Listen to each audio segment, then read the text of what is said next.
Okay, we got running tips. Harley, can you please give me some running tips? I want to start running. Well, my first tip would be to get some good footwear. I use these Brooks Green Silence, made by the company called Brooks. And these are made out of post-recycled consumer materials. They're like a barefoot shoe, but they're actually better than barefoot because they give you ample cushioning, so you're actually running on the forest floor with a barefoot lightweight shoe. These are about the same weight as the Vibram Trek Sports, and they're lighter weight than the Vibram Classics. So you've got a barefoot shoe, weight-wise, feel-wise, but you've got the cushioning, so you're not going to get the stone bruises, the shin splints, the back problems that are going to make you fat and burn out and slow later on in life. So Brooks Green Silence is called a racing flat. That's the style of shoe. Highly recommended for doing running races or speed work. Check it out. Great shoe. This is what I do most of my running in, a Nike Vomero. This is a great cushion shoe. A little bit heavier than the Vibrams there, but plenty of cushioning to do most of your miles in. Not that I do a lot of miles, but if I was doing most of the miles is in this shoe here. A great cushion shoe, great trail shoe, great road shoe as well.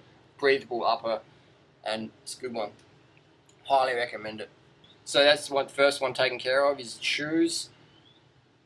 The clothing, I just run in like a vegan shirt, or I run no shirt, and just some basic running shorts that I've got from a $2 shop from the thrift store. And now this is a little secret. This is my little secret from running 16:55 for 5K last month on average of 10 miles a week for the last 3 years. The Garmin 310 XT is my secret weapon. Why is this my secret weapon? This bad boy lets me pace myself in races, so I can write down my time, divide it by the kilometers, and go, that's my average pace that I need to sit on. No higher, no lower. Just boom, run like a robot. And this Garmin baby helped me so much. I used to do running races before, go out way too fast and then fade at the end, like 99% of people do. Follow the model of all the world record holders and do the negative split. What's the negative split? Negative split means that your last half of the race is faster, maybe just a little bit, than your first part of the race.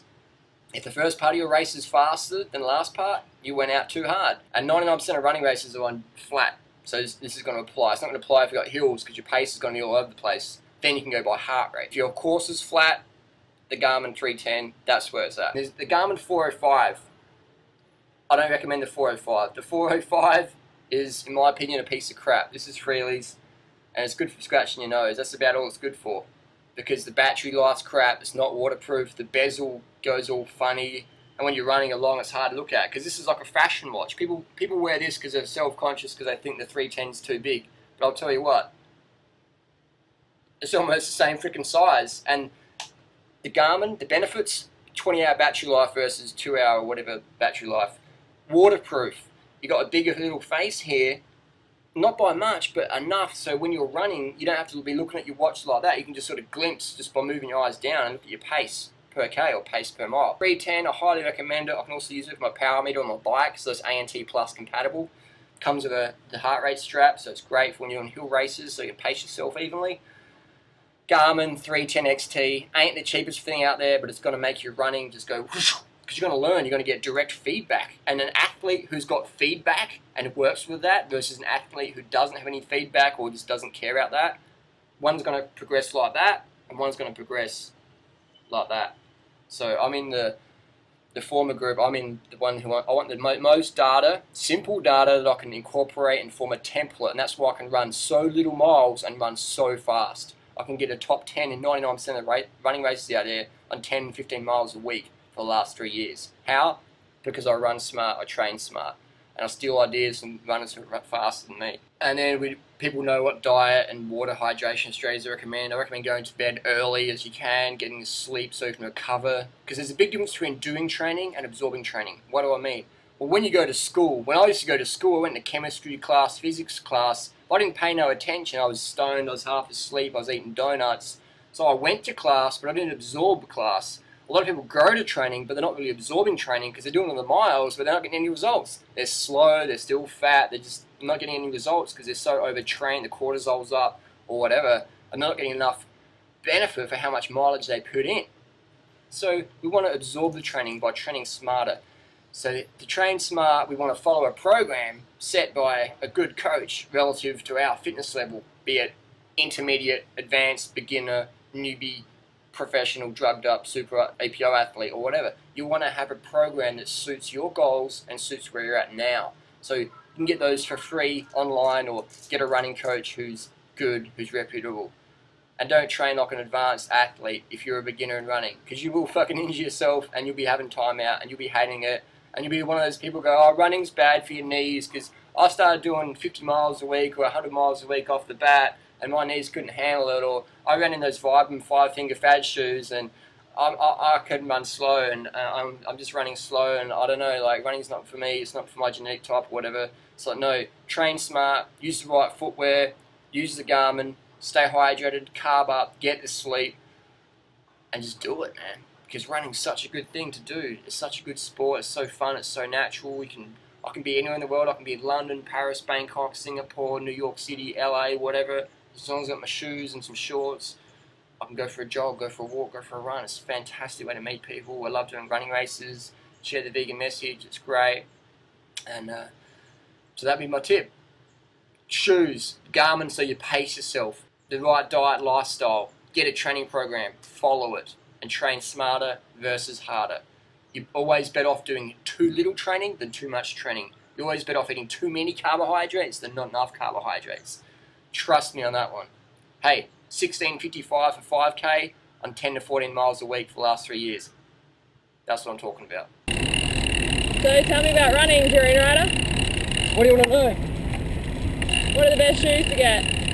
Best shoes would be something like this, like a racing track, or when you're doing speed work or racing. But most of the time you want to run in a heavier cushion shoe. You don't want to have the stability shoes, etc. You want to have like a highly cushioned shoe, like a Nike Pegasus, a Nike Romero, a Brooks Glycerin, or an Axe Nimbus, something like that. And what about running form? Running form, you want to have relaxed hands. You don't want to be like swaying your shoulders, like a lot of people do this, they're like boxing, when they have your shoulders straight.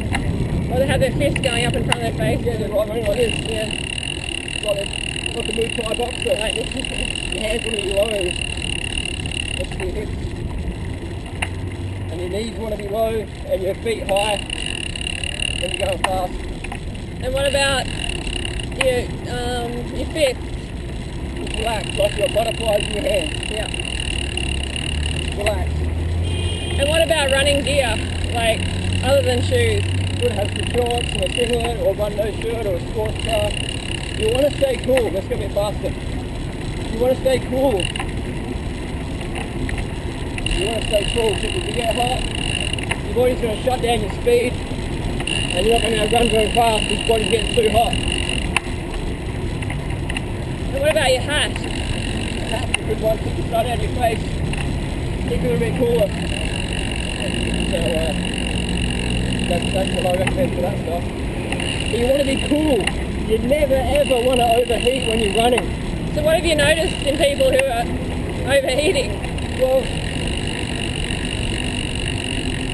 face starts to go red, and they just start the pace drops down drastically. And if you use a Garmin like this, the really old, this was 310 XT. It's a $600 watch in Australia. And we're running about 4 minute pace right now on the Garmin. That's my race pace. Yeah. This is called fitness there. 4 minute pace, having a conversation. Check it, try here. Slow down, slow down. That's how you don't dress when you go running in the heat. You're going to get way too hot. That guy, I have to walk faster than he's running. He's just overheated, he's just dehydrating himself. Crazy, man. But some people in Thailand especially do that because they think they're going to sweat the fat out. Yeah. Which is not how you lose fat. You're not going to sweat it out.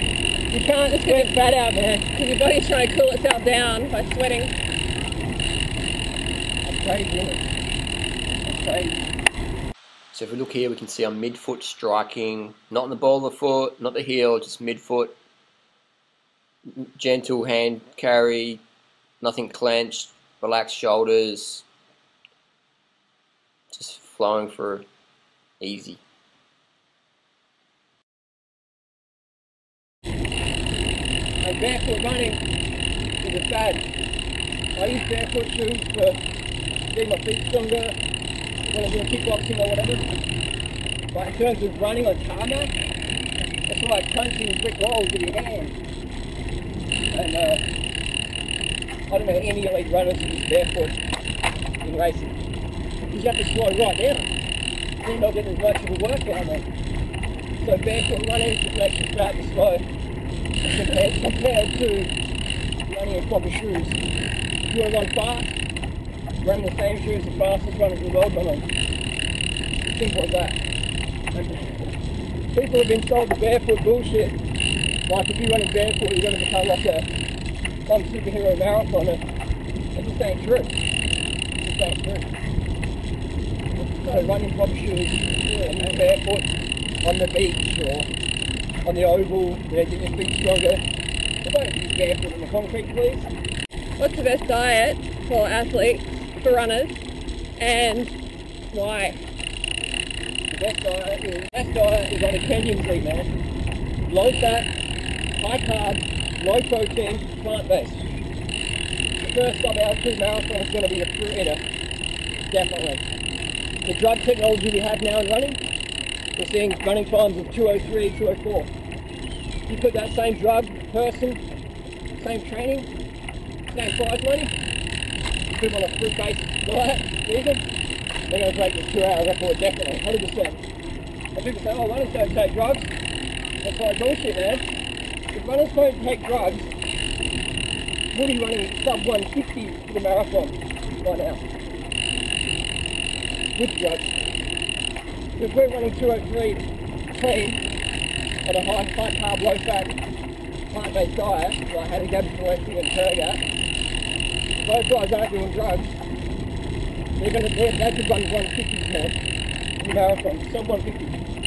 People say drugs don't work. I'm like, you don't have any idea. Drugs fucking work, EPO works. Why don't, like, you know, high protein, paleo style, you know, raw meat eating, high protein, fleshy diet work for runners? Because running's all about having a light stomach. Okay.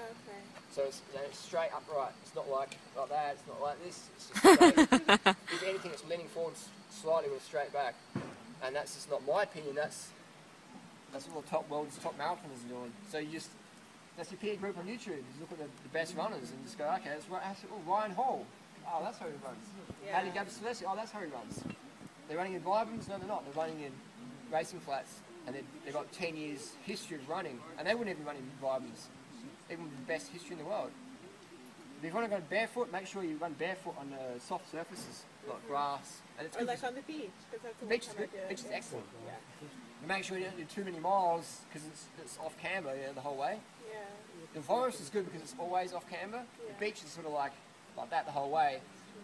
So you sort of, you're running like that for a long time. The forest is probably the best because you're like, up and down, around, that's great. Beach is excellent if you're trying to find a flat spot. Again, it doesn't matter too much, but just don't do most of your training on the beach. Central Park's good because it's, so many people to run with. Central Park's awesome. It is, it's amazing. Nothing like that in Australia.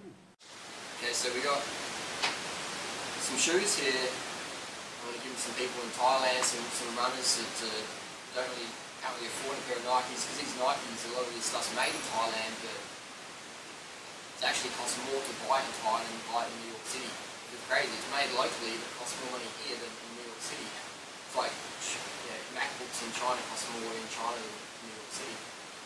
What you're saying before, you could Sony recorder that's made in Thailand cheaper in New York City or in Washington State than $30 in the US, $70, $80 here. Crazy. So we're going to get some shoes away. And what I found is I've got the same shoes here.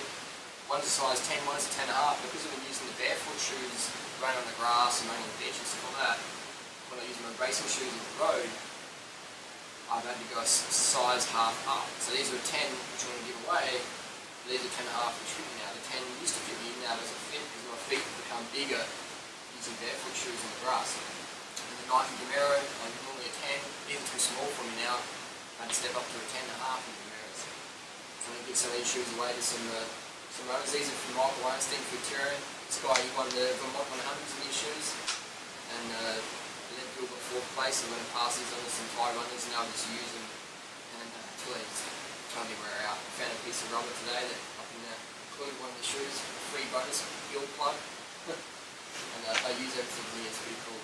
So that's something to do when you're on holiday and you've got some excess clothing or shoes, pack in your bag and